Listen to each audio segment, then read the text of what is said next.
జీవితంలో ఎదురైన చిన్న చిన్న ఎదురు దెబ్బలకే నువ్వు ఇంత బాధపడతాను. శ్రీకృష్ణ పరమాత్ముడు ఆయన పుట్టికే ఒక కారాగారంలో జరిగింది. పుట్టగానే కన్న తల్లిదండ్రులకు దూరం అయింది. ఆయన మేనమామే ఆయనను చంపాలనుకున్నాడు.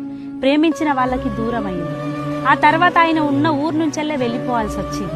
చిన్నప్పటి నుంచెల్లి పెరిగేదాకా అందరూ రాక్షసులు ఆయనను సంహరించాలని మాత్రమే చూసింది. ఆఖరికి ధర్మం కోసం యుద్ధం చేస్తే కూడా నీ వల్లనే ప్రాణ నష్టం జరిగిందని శాపానికి గురై ఆయన వంశాన్ని గొడగొట్టుకున్నాడు. ఇన్ని ఎదురు దెబ్బలు తగిలినా కూడా చరిత్రలో ఇప్పటి వరకు ఆయన చిరునవ్వుతో ఉన్న ముఖాన్ని మాత్రమే చూసినాం. మరి భగవంతుడికే తప్పలేదు అన్ని కష్టాలు. నామమాత్రులు మనం ఎంత. జీవితంలో ఎదురైన చిన్న చిన్న ఎదురు దెబ్బలకే నువ్వు ఇంత బాధపడతాను. శ్రీకృష్ణ పరమాత్ముడు ఆయన పుట్టికే ఒక కారాగారంలో జరిగింది. పుట్టగానే కన్న తల్లిదండ్రులకు దూరం అయింది. ఆయన మేనమామే ఆయనను చంపాలనుకున్నాడు. ప్రేమించిన వాళ్ళకి దూరం అయింది.